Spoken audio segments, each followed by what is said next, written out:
கடல் வளத்தை அளிக்குது, கடல் வளத்தினுடைய மீன் வளத்தையும் அளிக்குது. இதனால் பாரம்பரிய மீனவருடைய வாழ்வாதாரம் முற்றிலுமாக பாதிக்கப்படுது. அப்போ அந்த பாரம்பரிய மீனவருடைய வாழ்வாதாரத்தை பாதுகாக்கணும்னா இந்த இழுவைப்படகு விசைப்படகுகள் முற்றிலுமாக இழுவை மடிவச்சிருப்பை தடை செய்யணும். குறிப்பாக 1983 தமிழ்நாடு ஒழுங்குமுறை சட்டம் என்ன சொல்லுதுன்னா 5 கடல் மைல் இங்கிட்டு விசைப்படகுகள் வரக்கூடாது. இப்போ 4 மைல் 3 மைல வராப்பிலையே விசைப்படகு நமக்கு ஒரு நாள் சொல்லுவோம், ஊர்ல பஞ்சம் வைப்போம், அடுத்த ஒரு வாரம் வச்சு மறுபடியும் சரியில் தான் செய்யறாங்க. அதற்கு முழுக்க காரணம் அரசு அதிகாரிகள் தான். இன்னைக்கு ஒரு சட்டத்தை ஏற்று அரசு அதிகாரிகள் ஏற்றிருக்காங்க. அதுல சொல்லுது விசைப்படகுகள் ஆண்டு 365 நாள் 5 கடல் மைல் தான் கொண்டு போயிடும். ஆனா நாட்டுப்படகு மீனவர்களுக்கு சட்டங்கிறது கிடையாது. பாரம்பரிய நாட்டுப்படகு மீனவர்கள் 365 நாளும் 5 கடல் மைலுக்குள்ளேயே தொழில் செய்யலாம் அப்படின்னு சட்டம் இருக்கு. ஆனா இன்னைக்கு உள்ள அரசு அதை கண்டுகொள்ள கிடையாது. இன்னைக்கு மீனவன் சொன்னா இந்த அரசுக்கு தெரிவதெல்லாம் விசைப்படகுக்காரர்கள் மட்டும்தான். பாரம்பரிய நாட்டுப்படகு மீனவர்களை பற்றி அவங்களுக்கு எதுவுமே தெரியாது. அவர்களுக்கு தெரிய மாட்டேங்குது. ஆமா, ஒரு வருஷம் முன்னாடி கூட அந்த ஸ்லோன்ல இந்த ஒரு வீடியோ பார்த்தேன். குடி போட்டு இந்த மீனவர்களை சாக்கடையில தள்ளியே போட்டு இந்த மாதிரி போட்டுட்டாப்புல அந்த வீடியோ பார்த்தேன்.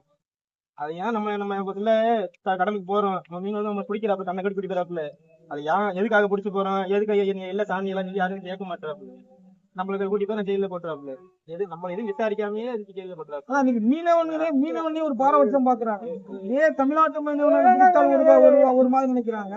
அதே கேரளா அந்த பக்கம் அடிக்கடி மீனவனா வேற மாதிரி பாக்குறேன். இதே கேரளாவில் விசைப்படகு ஒரு கப்பல் அது உடனடியாக கைது செய்ய நடவடிக்கை எடுத்தாங்க. ஆனா இதே தமிழ்நாட்டுல மீனவர்கள் குடிபட்டாலோ இலங்கை அரசு கைது செய்தாலோ அது ராமநாதபுரம் மாவட்ட மீனவர்கள் தான் சொல்றாங்க. தமிழ்நாட்டு மீனவர்கள் சொல்றாங்க. ஆனா இந்த ஆட்சி நம்மளுக்கு சப்போர்ட்டே பண்ண மாட்டேது. இந்த அரசுங்கிறது மத்திய அரசும் சரி மாநில அரசும் சரி நாட்டுப்படகு மீனவர்களை 2ஆம் கை பிள்ளைகளாக பாரபட்சமாக நடத்துது.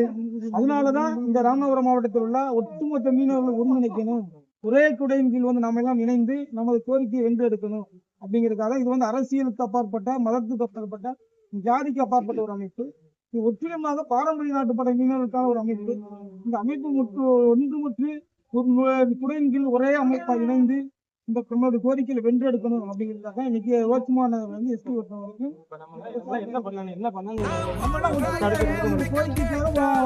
கோரிக்கைக்காக போராடினால் மட்டும்தான் இந்த பிரச்சனை தீரும். இல்லைன்னா அரசு